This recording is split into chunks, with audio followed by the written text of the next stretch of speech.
Lo que la Biblia dice acerca de Muhammad. La paz y bendiciones de Allah sean con él. Por Ahmed Herat. Traducido de la versión original por Ashedin Fekar.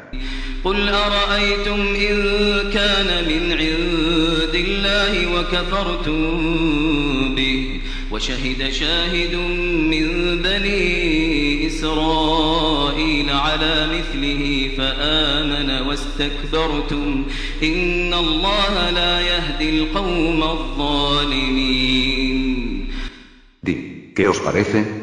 Si procede de Dios y vosotros no creéis en él, mientras que un testigo de entre los hijos de Israel atestigua su conformidad y cree, en tanto que vosotros sois altivos, Dios no dirige a la gente impía. Corán 46, 10. El objeto de la charla en este vídeo, lo que la Biblia dice acerca de Muhammad, será sin lugar a duda una sorpresa para muchos de vosotros, porque el conferenciante es un musulmán. Pero ¿qué es lo que hace a un musulmán exponer profecías a partir de las escrituras cristianas y judías? Cuando yo era joven, y rondaba cerca de los 40 años, asistí a una serie de conferencias que dio un teólogo cristiano, llamado Reverendo Iten, en el Theatre Royal, en Durban. Papa Kissinger. Este señor reverendo estaba exponiendo profecías bíblicas. Trataba de probar que la Biblia cristiana predijo el apogeo de la Unión Soviética, y los últimos días. En cierto momento de su conferencia llegó a demostrar que su sagrada Biblia no deja ni siquiera al Papa fuera de sus predicciones.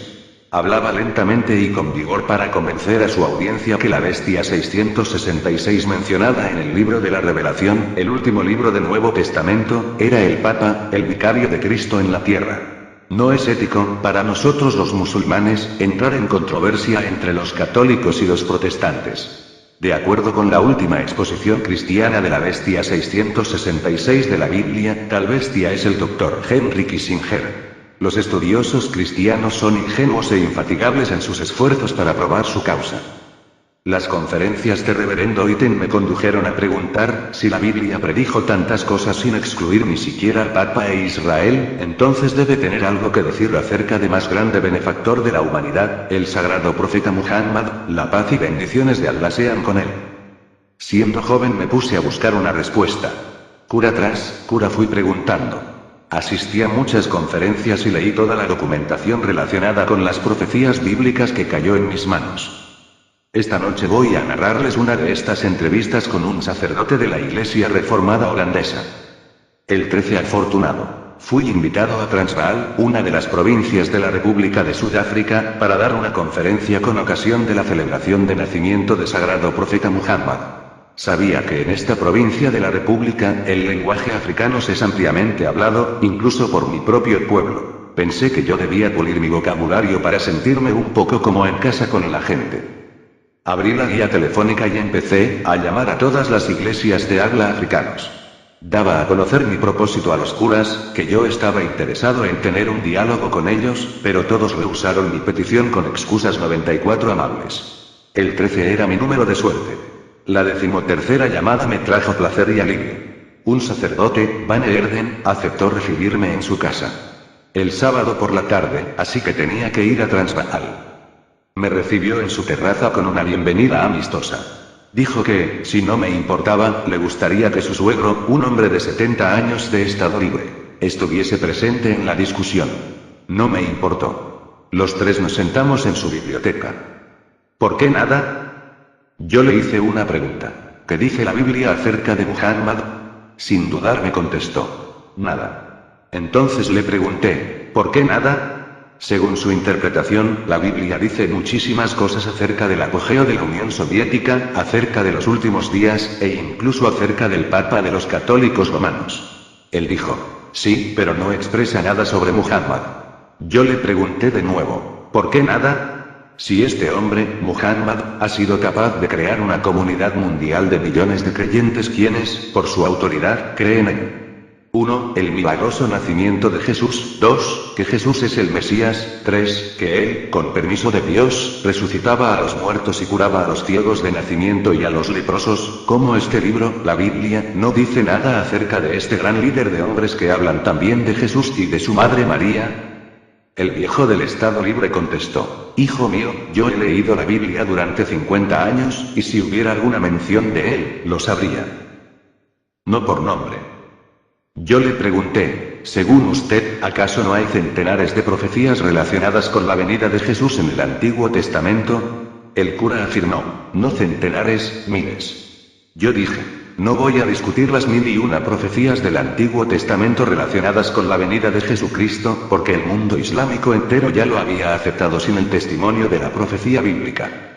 Nosotros los musulmanes hemos aceptado a Jesús de facto por la autoridad sola de Muhammad, y actualmente hay más de 1000 millones de seguidores de Muhammad que respetan y veneran a este gran mensajero de Dios, Jesucristo, sin necesidad de que los cristianos tengan que convencerles mediante sus dialécticas bíblicas. Fuera de las miles de profecías a que usted se refiere, ¿puede usted, por favor, darme una sola profecía en la que Jesús está mencionado por su nombre? El término Mesías, traducido como Cristo, no es un nombre sino un título. Hay una sola profecía en donde se dice que el nombre del Mesías será Jesús, y que el nombre de su madre será María, que su supuesto padre será José el carpintero, que nacerá en el reino del rey Herodes, etc. No hay tales detalles. Entonces, ¿cómo pueden ustedes concluir que estas miles de profecías se refieren a Jesús? ¿Qué es profecía? El sacerdote contestó, verá usted, las profecías son palabras, imágenes de algo que va a ocurrir en el futuro. Cuando esto llega a ocurrir realmente, vemos claramente en estas profecías el cumplimiento de lo que había sido predicho en el pasado. Yo dije, lo que ustedes realmente hacen es deducir, razonar y encajar las cosas. Él contestó, sí. Yo dije, si es eso lo que han de hacer con las miles de profecías para justificar su reivindicación en cuanto a la autenticidad de Jesús, ¿por qué no adoptamos este mismo sistema para Muhammad? El cura estaba de acuerdo que era una buena proposición, un camino razonable de tratar el problema. Le pedí abrir la Biblia en Deuteronomio 18, cosa que hizo. Yo le leí de memoria el versículo en africano, porque mi propósito era practicar un poco el lenguaje de la raza gobernante en Sudáfrica. La Biblia dice, profeta les despertaré de en medio de sus hermanos, como tú, y pondré mis palabras en su boca, y él les hablará todo lo que yo le mandaré. Deuteronomio 18. Profeta como Moisés. Habiendo recitado el versículo en africano, yo me disculpé por mi insegura pronunciación. El cura me aseguró que yo lo hacía bien. Le pregunté, ¿a quién se refiere esta profecía? Y sin la menor duda él me respondió, a Jesús. Yo le pregunté, ¿por qué a Jesús? Su nombre no está mencionado aquí. Cura contestó, como las profecías son palabras, imágenes de algo que va a suceder en el futuro, encontramos que las palabras de este versículo le describen adecuadamente. Verá usted, las palabras más importantes de este versículo son como tú, como Moisés, y Jesús es como Moisés. Yo le pregunté, ¿de qué manera es Jesús como Moisés? La respuesta fue, en primer lugar Moisés era judío y Jesús era también judío. En segundo lugar, Moisés era un profeta y Jesús también era un profeta, así que Jesús es como Moisés y eso es exactamente lo que Dios predijo a Moisés, como tú. ¿Puede usted pensar en alguna otra similitud entre Moisés y Jesús? Le pregunté. El cura me respondió que no podía encontrar ninguna otra. Yo le contesté. Si son los dos únicos criterios para descubrir un candidato para esta profecía de Deuteronomio 18, entonces en este caso el criterio podría encajar para cualquiera de los personajes bíblicos que vinieron después de Moisés. Salomón, Isaías, Ezequiel, Daniel, Oseas, Joel, Malaquías, Juan el Bautista, etc. Porque eran todos judíos así como profetas. ¿Por qué no deberíamos aplicar esta profecía a ninguno de esos profetas? ¿Por qué deberíamos hacer de uno pescado y del otro carne de gallina? El cura no tenía respuesta. Yo continué. Verá usted, mis conclusiones son que Jesús es muy diferente de Moisés, y si no tengo razón, me gustaría que usted me corrigiese. 3 diferencias. Hablando así, pude razonar con él. En primer lugar, Jesús no es como Moisés porque, según ustedes, Jesús es un Dios, pero Moisés no es un Dios. ¿Es eso verdad? Él dijo, sí. Yo añadí, entonces Jesús no es como Moisés. En segundo lugar, según ustedes, Jesús murió por el pecado del mundo, pero Moisés no tenía que morir por el pecado del mundo. ¿Es eso cierto? Él de nuevo afirmó, sí. Yo dije, entonces Jesús no es como Moisés. Y en tercer lugar, según ustedes, Jesús fue al infierno por 3 días, pero Moisés no tenía que ir allá. ¿Es eso verdad? Respondió pesadamente y en voz baja, sí. Yo concluí. entonces Jesús no es como Moisés. Pero, continué, no son hechos sólidos, hechos concretos, hechos tangibles. Son solo meros asuntos de fe en los cuales los pequeños pueden tropezar y caer. Vamos a discutir algo muy simple, tan fácil, que si usted llamara a sus niños para escuchar la discusión, no tendrían ninguna dificultad en seguirla, ¿qué le parece? El cura estaba bastante contento con la sugerencia. Padre y madre. 1. Moisés tenía un padre y una madre. Muhammad tenía un padre y una madre. Pero Jesús no tenía ningún padre humano. ¿Es eso cierto? Él dijo, sí. Yo dije, entonces Jesús no es como Moisés, pero Muhammad es como Moisés. Nacimiento milagroso. 2. Moisés y Muhammad nacieron de manera natural y normal, por ejemplo la asociación física de hombre y la mujer. Pero Jesús fue creado por un milagro especial. Usted recordará que se nos dice en el Evangelio de San Mateo 1:18, la concepción de Jesucristo fue así. Estando desposada María, su madre, con José antes de que conviviesen, María y José el carpintero, se halló haber concebido María de Espíritu Santo. Y San Lucas nos dice que cuando las buenas noticias de nacimiento de un hijo sagrado le fue anunciado, María razonó. ¿Cómo podrá ser esto, pues yo no conozco varón? El ángel le contestó y dijo, el Espíritu Santo vendrá sobre ti, y la virtud del Altísimo te cubrirá con su sombra. San Lucas 1:34-35. El Sagrado Corán confirma el milagroso nacimiento de Jesús, en los términos más nobles y sublimes.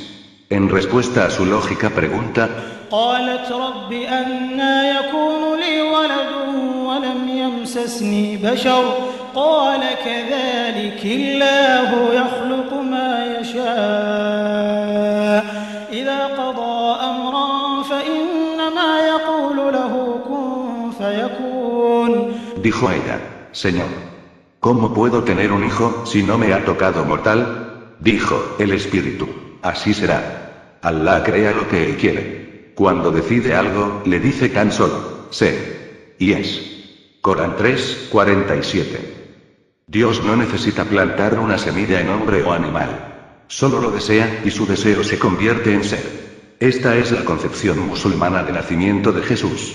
Cuando yo comparé en nuestra gran ciudad las versiones de la Biblia y del Corán sobre el nacimiento de Jesús al dirigente de la Bible Society, Sociedad Bíblica, y cuando le pregunté, ¿qué versión preferiría usted dar a su hija, la versión del Corán o la versión bíblica? El hombre bajó su cabeza y dijo, la del Corán. En fin, dije al cura, ¿es cierto que Jesús nació milagrosamente, contrariamente al nacimiento natural de Moisés y de Muhammad? Él contestó orgullosamente, sí. Yo dije, entonces Jesús no es como Moisés, pero Muhammad es como Moisés. Y Dios dice a Moisés en el libro de Deuteronomio 18:18, como tú, como Moisés, y Muhammad es como Moisés. Lados matrimoniales. 3. Moisés y Muhammad se casaron y tuvieron hijos, pero Jesús quedó soltero toda su vida. ¿Es eso cierto? El cura dijo, sí. Yo añadí, entonces Jesús no es como Moisés, pero Muhammad es como Moisés. Jesús rechazado por su pueblo. 4. Moisés y Muhammad fueron aceptados en vida por sus respectivos pueblos. No hay duda de que, los judíos dieron un sinfín de problemas a Moisés y asesinaron en el desierto. Pero como nación, reconocieron que Moisés era un mensajero que Dios les envió. Los árabes también hicieron la vida imposible a Muhammad. Él sufrió de muy mala manera en sus manos. Después de 13 años de predicación en la Meca, inmigró de la ciudad donde nació. Pero antes de su fallecimiento, la nación árabe, como un todo, lo aceptó como mensajero de Dios. Pero según la Biblia, vino Jesús a los suyos, pero los suyos no le recibieron. Juan 1:11. E incluso hoy en día, después de 2000 años, su pueblo, los judíos como un todo, le siguen rechazando. ¿Es eso cierto? El cura dijo, sí. Yo añadí, entonces Jesús no es como Moisés, pero Muhammad es como Moisés. Un reino en otro mundo. 5. Moisés y Muhammad eran ambos profetas así como reyes. Por profeta entiendo a una persona que recibe la revelación divina para guiar al hombre, y comunica esta guía a las criaturas de Dios tal como él la recibe, sin añadir ni quitar nada de lo que le ha sido revelado. Un rey es una persona que tiene el poder de vida y muerte sobre su pueblo. Tiene poca importancia si esta persona lleva una corona o no, o si se le ha llamado alguna vez rey o monarca. Si un hombre tiene la prerrogativa de infligir el castigo capital es un rey. Moisés poseía tal poder. Se acuerda de israelita que fue encontrado cortando leña el día de Sabbat, y Moisés ordenó que fuera llevado fuera del campamento y lapidado. Números 15:36. Hay también otros crímenes mencionados en la Biblia por los cuales el castigo capital fue infligido a los judíos por orden de Moisés. Muhammad también tenía el poder de vida y muerte sobre su pueblo. Hay ejemplos en la Biblia de personas que fueron agraciadas con el don de la profecía únicamente, pero no estaban en posición de llevar a cabo sus directrices. Algunos de esos sagrados hombres de Dios que estaban indefensos ante el testarudo rechazo de su mensaje, fueron los profetas Lot, Jonás, Daniel, Esdras y Juan el Bautista. Solo podían entregar el mensaje, pero no podían hacer cumplir la ley. El sagrado profeta Jesús desafortunadamente también perteneció a esta categoría. El Evangelio cristiano confirma claramente este hecho. Cuando Jesús fue arrastrado ante el gobernador romano Poncio Pilato, acusado de sedición, Jesús destacó un punto convincente en su defensa para refutar el falso cargo. Jesús respondió: mi reino no es de este mundo. Si de este mundo fuera mi reino, mis ministros habrían luchado para que no fuese entregado a los judíos. Pero mi reino no es de aquí. Juan 18:36. Esto convenció a Pilato, un pagano, que aunque Jesús podía no estar en plena posesión de sus facultades mentales, no le debía preocupar el hecho de que Jesús pudiera convertirse en un peligro para su gobierno. Jesús solo reivindicaba un reino espiritual. En otras palabras, él solo reivindicaba ser un profeta. ¿Es eso cierto? El cura respondió: sí. Yo dije: entonces Jesús no es como Moisés, pero Muhammad es como Moisés. Ninguna nueva ley. 6. Moisés y Muhammad trajeron nuevas leyes y nuevas regulaciones para sus pueblos respectivos. Moisés no solo dio los 10 mandamientos a los israelitas, sino también una ley ceremonial comprensiva para guiar a su pueblo. Muhammad vino a un pueblo absorbido en el barbarismo y la ignorancia. Se casaban con sus madrastras. Enterraban a sus hijas vivas. Embriaguez, adulterio, idolatría y juego de azar estaban a la orden del día. Gibbon describe a los árabes de antes del Islam en su declive y caída del Imperio Romano. El hombre bruto, casi sin sentido, apenas se distinguía del resto de la creación animal. No había prácticamente nada que se podía distinguir entre el hombre y el animal de aquel tiempo, eran animales en forma humana. De este abyecto barbarismo, Muhammad los elevó, en las palabras de Thomas Carlyle, portadores de antorchas de luz y conocimiento. Para la nación árabe, era como un nacimiento de la oscuridad a la luz. Primero Arabia se hizo viva gracias a ello. Ese pobre pueblo de pastores vagabundeaba, inadvertido en su desierto, desde la creación del mundo. Vemos al inadvertido convirtiéndose en un mundo notable. El pequeño hizo grande al mundo. Un siglo después, Arabia estaba engranada por una parte, y en Delhi por otra. Mirando con valor, esplendor y luz de genio, Arabia brilla por encima de una parte del mundo. El hecho es que Muhammad dio a su pueblo una ley y un orden que nunca antes tuvieron. En cuanto a Jesús, cuando los judíos sospecharon que él podía ser un impostor, que tenía por objetivo pervertir sus enseñanzas, le costó penas y sudores para asegurarles que él no había venido con una nueva religión, ninguna nueva ley, ninguna nueva regulación. Voy a mencionar sus propias palabras. No penséis que he venido a abrogar la ley o los profetas. No he venido a abrogarla, sino a consumarla. Porque en verdad os digo que antes pasarán el cielo y la tierra que falte una jota o una tilde de la ley hasta que todo se cumpla. Mateo 5, 17, 18. En otras palabras, él no había venido con nuevas leyes o regulaciones. Solo vino para completar la vieja ley. Eso es lo que dio a entender a los judíos, a menos que estuviera hablando con la lengua de engaño, tratando de que los judíos le aceptasen como hombre de Dios y con subterfugio tratar de hacerles tragar una nueva religión. No. Este mensajero de Dios no recurriría nunca a tales medios sucios para subvertir la religión de Dios. Él mismo cumplía las leyes. Observaba las leyes de Moisés, y respetaba el Sabbat. En ningún momento un judío le señaló con el dedo diciéndole: ¿por qué no ayunas? ¿O por qué no te lavas las manos antes de cortar el pan? Cargos que siempre fueron impuestos a sus discípulos, pero nunca a Jesús. Esto es porque un buen judío siempre honra las leyes de los profetas que le precedieron. En una palabra, él no creó ninguna nueva religión y no trajo ninguna nueva ley como Moisés y Muhammad. ¿Es esto cierto? Pregunté al cura, y él me contestó: sí. Yo le dije: por consiguiente, Jesús no es como Moisés, pero Muhammad es como Moisés. ¿Cómo fallecieron? 7. Ambos, Moisés y Muhammad, murieron de muerte natural. Pero según la cristiandad, Jesús fue muerto de forma violenta en la cruz. ¿Es esto cierto? El cura contestó, sí. Yo afirmé, por consiguiente, Jesús no es como Moisés, pero Muhammad es como Moisés. Residencia divina. 8. Ambos, Moisés y Muhammad, fueron enterrados, pero según vosotros, Jesús está en el cielo. ¿Es esto cierto? El cura afirmó, sí. Yo le dije, por consiguiente, Jesús no es como Moisés, pero Muhammad es como Moisés. Ismael, el primer nacido. Desde entonces el cura estaba indefenso y se mostraba de acuerdo con todos los puntos tratados. Yo le dije, hasta aquí, lo que he hecho es únicamente probar un punto de toda la profecía, esto es probar la frase como tú, como Moisés. La profecía va mucho más allá de esta sencilla frase. Profeta les despertaré de en medio de sus hermanos, como tú, y pondré mis palabras en su boca, y él les hablará todo lo que yo le mandaré. El énfasis está en las palabras de en medio de sus hermanos. Aquí Dios está dirigiéndose a Moisés y a su gente, los judíos, como una entidad racial, y como tal sus hermanos serían indudablemente los árabes.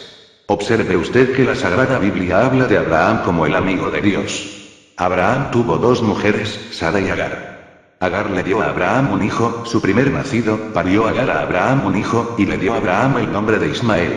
Génesis 16:15. Tomó, pues, Abraham a Ismael, su hijo. Génesis 17:23. En el mismo día fueron circundados Abraham e Ismael, su hijo. Génesis 17:26. Hasta la edad de 13 años, Ismael era el único hijo y semilla de Abraham, cuando el pacto fue ratificado entre Dios y Abraham. Dios concedió a Abraham otro hijo a través de Sara, al que llama Isaac, quien era mucho más joven que su hermano Ismael. Árabes y judíos. Si Ismael e Isaac son hijos del mismo padre, Abraham, entonces son hermanos. Y del mismo modo, los hijos de uno son los hermanos del otro. Los hijos de Isaac son los judíos y los hijos de Ismael son los árabes, por lo tanto son hermanos en Dios los unos de los otros. La Biblia afirma, y habitará Ismael frente a todos sus hermanos. Génesis 16:12. Los hijos de Isaac son los hermanos de los ismaelitas. De manera que Muhammad procede de los hermanos de los israelitas porque era un descendiente de Ismael, el hijo de Abraham. Esto es exactamente como la profecía lo describe de entre sus hermanos. Deuteronomio 18:18. Allí, la profecía menciona distintamente que el profeta venidero, que sería como Moisés, debe surgir no de los hijos de Israel o de ellos mismos, sino de entre sus hermanos. Por consiguiente, Muhammad era de entre sus hermanos.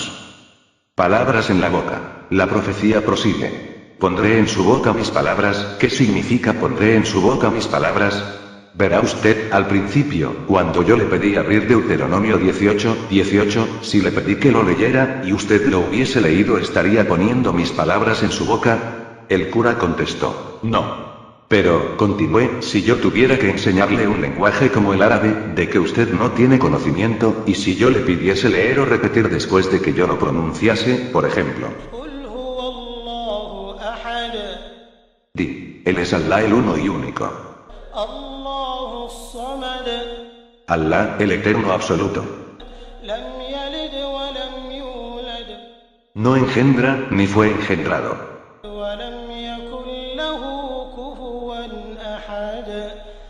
Ni hay nadie semejante a él. Corán 112:1-4. No estaría poniendo en su boca estas desconocidas palabras de una lengua extranjera, que usted habría pronunciado. El cura estaba de acuerdo que efectivamente lo estaría. De la misma manera, dije, fueron reveladas las palabras del Sagrado Corán, la revelación otorgada por Alá Todopoderoso a Muhammad. La historia nos dice que Muhammad tenía 40 años de edad. Estaba en una cueva a unas 3 millas al norte de la ciudad de la Meca. Era la 27ª noche del mes musulmán de Ramadán.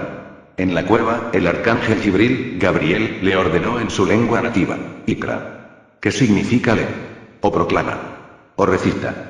Muhammad está aterrorizado y en su perplejidad contesta, Ma'anabikar. ¿Qué significa? Yo no sé leer. El ángel le ordena una segunda vez y obtiene el mismo resultado. A la tercera vez el ángel continúa. Iqra, bismi rabbika el-ladhi khalaq. Entonces Muhammad comprendió que lo que se le requería era repetir. Y él repitió las palabras tal como fueron puestas en su boca. اقرأ باسم ربك الذي خلق Ley. En el nombre de tu Señor quien ha creado. خلق الإنسان من علق Ha creado al hombre de sangre coagulada. اقرأ وربك الأكرم Ley. Por tu Señor el más generoso. الذي علم بالقلم Quien enseñó el uso de la pluma. علم الإنسان ما لم يعلم Enseñó al hombre lo que no sabía. Sagrado Corán 96, 1, 5. Esos son los 5 primeros versículos que fueron revelados a Muhammad, que ahora ocupan el principio de la sura, capítulo 96 de Sagrado Corán. El fiel testimonio. Inmediatamente después, el ángel se marchó y Muhammad volvió a toda prisa a su casa.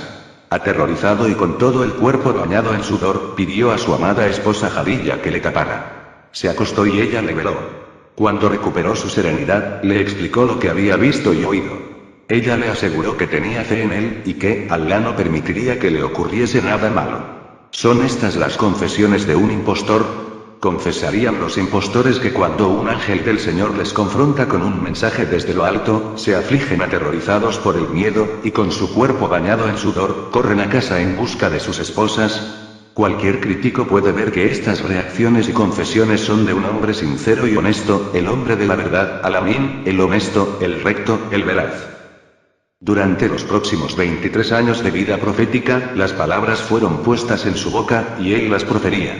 Estas causaron una gran impresión sobre su corazón y sobre su mente. Y a medida que el volumen de la Sagrada Escritura, Sagrado Corán, aumentaba, fueron escritas sobre fibra de hoja de palmera, sobre pieles, sobre omoplatos de animales y en los corazones de sus devotos discípulos. Antes de su fallecimiento, estas palabras fueron ordenadas tal como las encontramos hoy en día en el Sagrado Corán. Las palabras, revelación, fueron puestas en su boca, exactamente como se dijo en la profecía que estamos discutiendo. Y yo pondré mis palabras en su boca. Deuteronomio 18, 18. Un profeta analfabeto. La experiencia de Muhammad en la cueva de Hira, que será conocido más tarde como Jabal an-Nur, la montaña de la luz, y su respuesta a esta primera revelación, es el cumplimiento exacto de otra profecía bíblica. En el libro de Isaías 29, 12, leemos: se da el libro a quien no sabe leer diciéndole, lee esto, y responde, no sé leer. No sé leer es la traducción exacta de las palabras en árabe. Ma'anabikal, que Muhammad profirió 2 veces al Espíritu Santo, el arcángel Jibril, Gabriel, cuando le ordenó, lee. Hay que destacar que no existían Biblias en árabe en el siglo VI de la era cristiana cuando Muhammad vivía y predicaba. Además, él no sabía absolutamente ni leer ni escribir. Ningún humano le había enseñado jamás una sola palabra. Su profesor era su creador.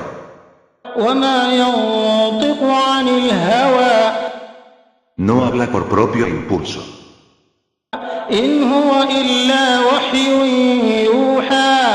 Sino es una revelación que le ha sido otorgada. Se la ha enseñado el muy poderoso. Corán 53, 3, 5. Grave advertencia. Advierta, le dije al cura, cómo las profecías encajan en Muhammad como un guante. No tenemos que forzar las profecías para justificar su cumplimiento en Muhammad.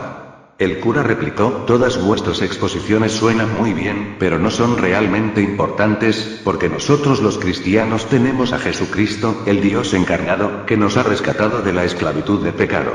Yo le pregunté, ¿que no son importantes? Dios no lo cree así. Él hizo que sus amonestaciones sean recordadas. Dios sabía que habría gente como usted que, impertinente y descorazonadamente no dan importancia a sus palabras, así que se puede leer en Deuteronomio 18, 19 una horrenda advertencia. Quien no escucharé mis palabras que él dirá, en mi nombre, yo le pediré cuenta. En la Biblia católica, el final es, yo seré el vengador, yo me vengaré de él. Yo tomaré venganza. ¿Acaso esto no le aterroriza? Dios Todopoderoso está amenazando con una venganza.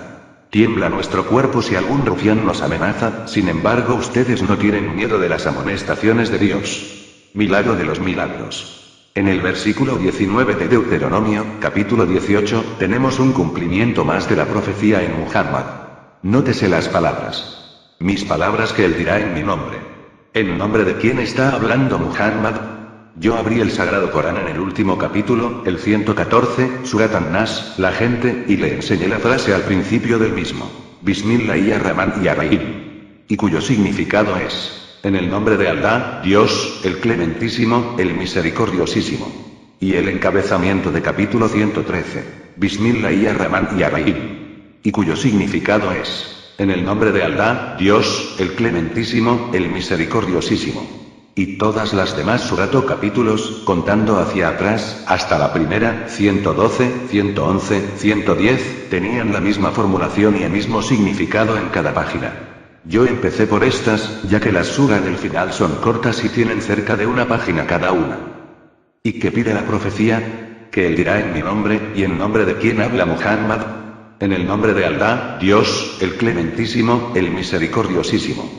La profecía se cumple en Muhammad al pie de la letra. Cada capítulo del Sagrado Corán, a excepción del 9, empieza con el versículo Bismillahirrahmanirrahim, en el nombre de Alá, Dios, el Clementísimo, el Misericordiosísimo. El musulmán empieza cada acto con esta frase sagrada. Pero el cristiano empieza con: en el nombre del Padre, del Hijo y del Espíritu Santo. En lo que concierne al capítulo 18 de Deuteronomio, le he dado más de 15 razones de cómo esta profecía se refiere a Muhammad y no a Jesús. Bautista contradice a Jesús. En los tiempos del Nuevo Testamento encontramos que los judíos seguían esperando el cumplimiento de la profecía de uno como Moisés, refiriéndonos a Juan 1, 19, 25. Cuando Jesús proclamó ser el Mesías de los judíos empezaron a preguntarle dónde estaba Elías. Los judíos tenían una profecía paralela que decía que antes de la llegada del Mesías, primero debería venir Elías en su segunda venida. Jesús confirmó esta creencia judía. Elías, en verdad, está para llegar, y restablecerá todo. Sin embargo, yo os digo, Elías ha venido ya, y no le reconocieron. Antes hicieron con él lo que quisieron. De la misma manera el Hijo del Hombre tiene que padecer de parte de ellos.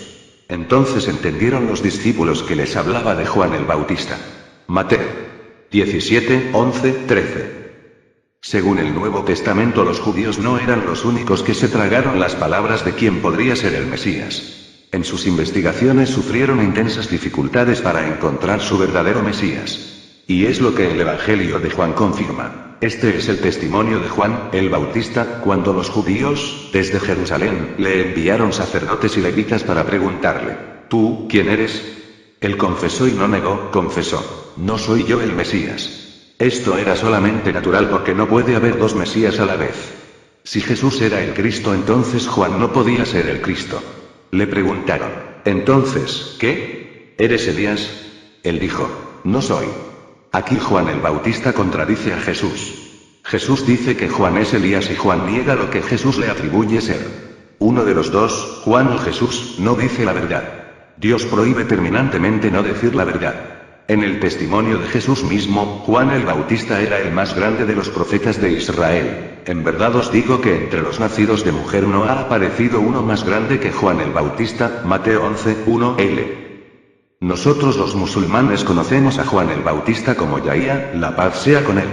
Nos referimos a él como a un verdadero profeta de Alá. El sagrado profeta Jesús es conocido por nosotros como Isa, la paz sea con él, es también estimado como el más poderoso mensajero del Todopoderoso. ¿Cómo podemos, nosotros musulmanes, imputarles mentiras? Nosotros dejamos este problema entre Jesús y Juan, a los cristianos para que lo resuelvan, ya que sus sagradas escrituras abundan en discrepancias que han sido escondidas por ser los oscuros dichos de Jesús.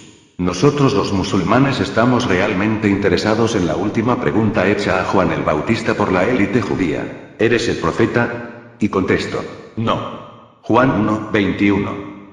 3 preguntas. Por favor tome nota que 3 diferentes y distintas preguntas fueron hechas a Juan el Bautista, y a las cuales él dio 3 enfáticos no como respuesta. Recapitulemos. 1. ¿Eres el Cristo? 2. ¿Eres Elías?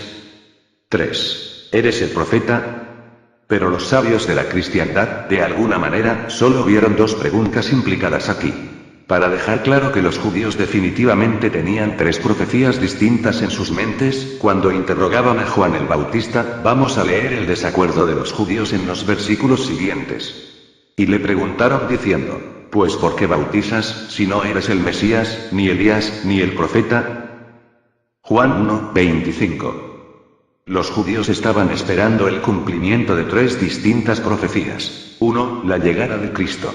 2. La llegada de Elías. 3. La llegada del profeta. El profeta. Si miramos bien en cualquier Biblia que tenga una concordancia de apartados de referencia, entonces encontramos en la nota marginal que las palabras el profeta o ese profeta en Juan 1, 25 se refieren a la profecía de Deuteronomio 18, 15 y 18.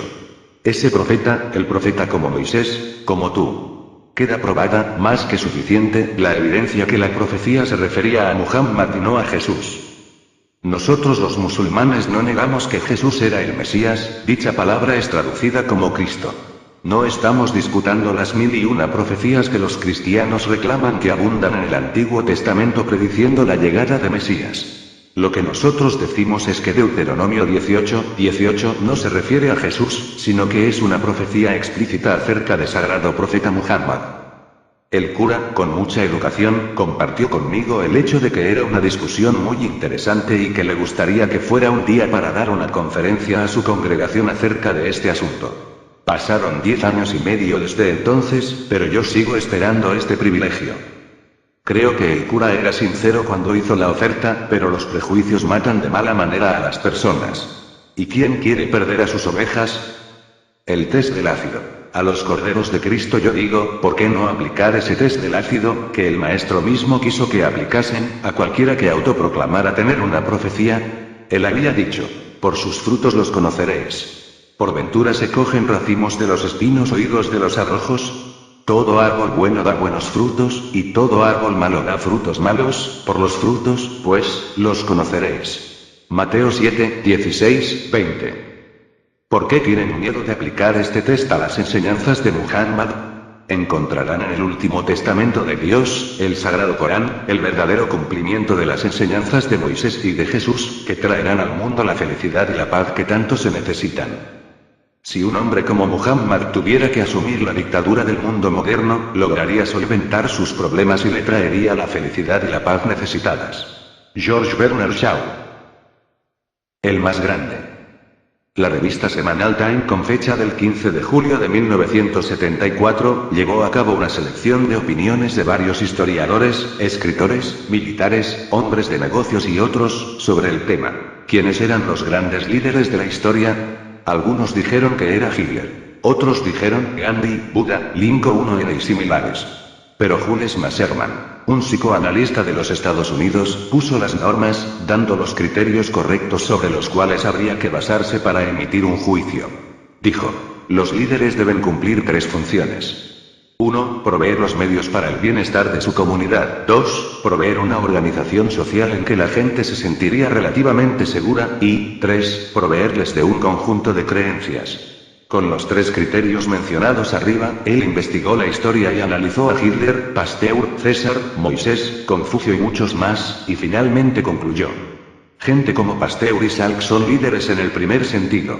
Gente como Gandhi y Confucio, por una parte, y Alejandro, César y Hitler por otra parte, son líderes en el segundo y quizás en el tercer sentido.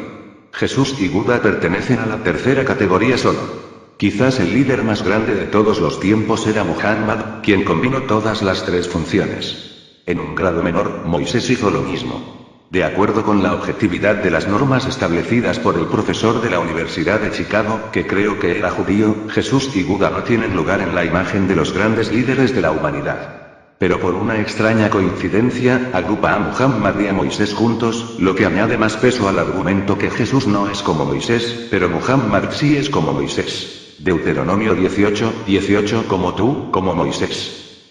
En conclusión. Termino con una cita de un reverendo cristiano, comentarista de la Biblia, seguida por otra de su maestro.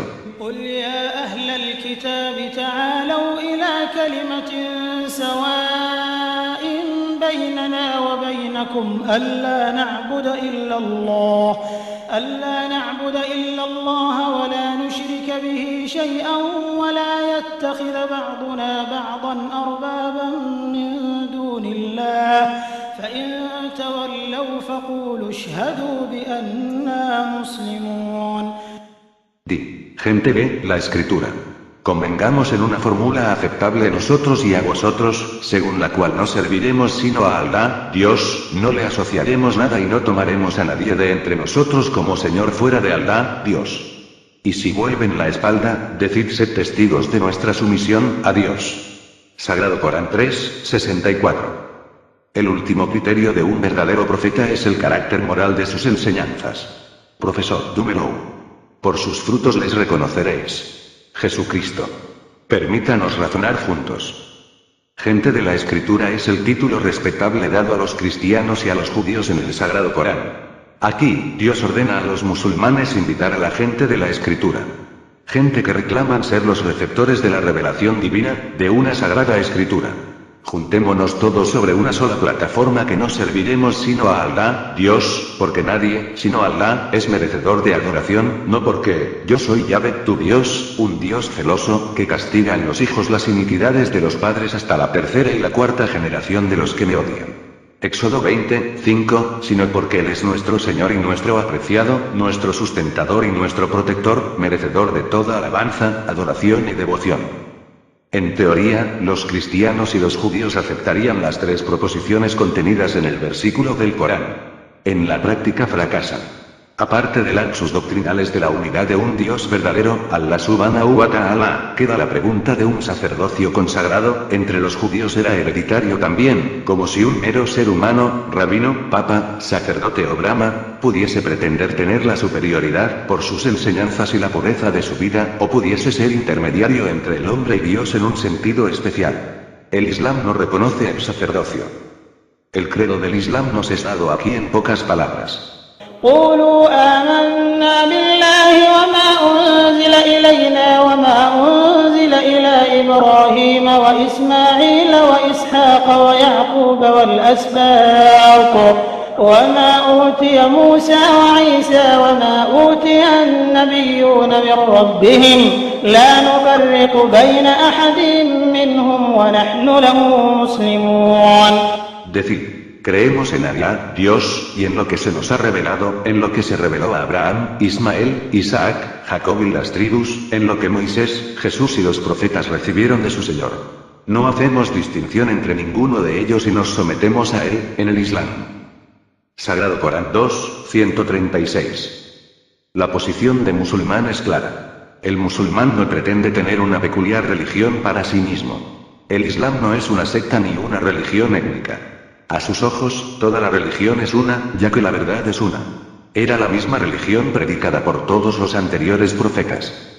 شرع لكم من الدين ما وصى به نوحا والذي أوحينا إليك وما وصينا به إبراهيم وموسى وعيسى أن أقيموا الدين ولا تتفرقوا فيه كبر على المشركين ما تدعوهم إليه الله يجتبي إليه من يشاء ويهدي إليه من ينيب. Os ha prescrito en materia de religión lo que ya había ordenado a Noé, lo que nosotros, a ti Muhammad, te hemos revelado y lo que ya habíamos ordenado a Abraham, a Moisés y a Jesús. Que rindáis culto y que esto no os sirva de motivo de división. A los que asocian a otros con Alá, Dios, les resulta difícil aquello para lo que tú les llamas. Alá elige para sí a quien Él quiere y dirige a Él a quien se arrepiente. Sagrado Corán 42:13. Era la verdad enseñada por todos los libros inspirados. En esencia esto da lugar a una conciencia de la voluntad y el plan de Alá, Dios, y una agradable sumisión a esta voluntad y a este plan. Si alguno acepta una religión que no sea esta, es falso en su propia naturaleza, de igual modo que es falso ante la voluntad y el plan de Alá, Dios. Tal persona no puede esperar ningún tipo de orientación, ya que esta persona misma ha renunciado deliberadamente a la orientación. Notas. 1. Los exegetas dan los valores numéricos progresivos de 6 en 6 al alfabeto inglés y añaden así los valores para obtener el total de 666. Por ejemplo, A igual 6, B igual 12, C igual 18, D igual 24, y así sucesivamente. La progresión se hace de 6 en 6 porque el número de la bestia en la Biblia es 666. Prueba a hacer esto con Dr. Kissinger. 2. La palabra Mesías tiene su origen en la palabra árabe y hebrea masá, que significa frotar, dar masaje, ungir. El significado religioso es el ungido. Los sacerdotes y los reyes fueron ungidos en consagración a sus oficios. Mesías traducido como Cristo no significa Dios. Incluso el pagano Ciro es llamado Cristo en la Biblia, Isaías 45:1. 3. Muhammad es mencionado por su nombre en la canción de Salomón 5:16. La palabra hebrea utilizada allí es Mahamudim. El sufijo im es un plural de respeto, de majestad y grandeza. Sin el im el nombre sería Muhammad, traducido como enteramente hermoso en la versión autorizada de la Biblia, o el alabado, quien es merecedor de la alabanza. Muhammad. 4. Por favor, habla el Sagrado Corán 3, 42 y 19:16, donde se habla del nacimiento de Jesús. Léalo con el comentario, y llame la atención de sus amigos cristianos sobre la alta posición que Jesús y su madre ocupan en el Islam. 5. Hay hoy en día Biblias en árabe escritas en 14 diferentes escrituras y dialectos únicamente para árabes. El Evangelio en muchas lenguas, obtenido de la Bible Society, Sociedad de la Biblia. 6. Los teólogos cristianos ignoran incluso el nombre de Dios. Porque Dios no es un nombre, y Padre tampoco es un nombre. ¿Cuál es su nombre? Véase, Muhammad, el sucesor natural de Cristo. ¿Y cuál es su nombre? 7. Los judíos estaban esperando un solo Mesías, no dos.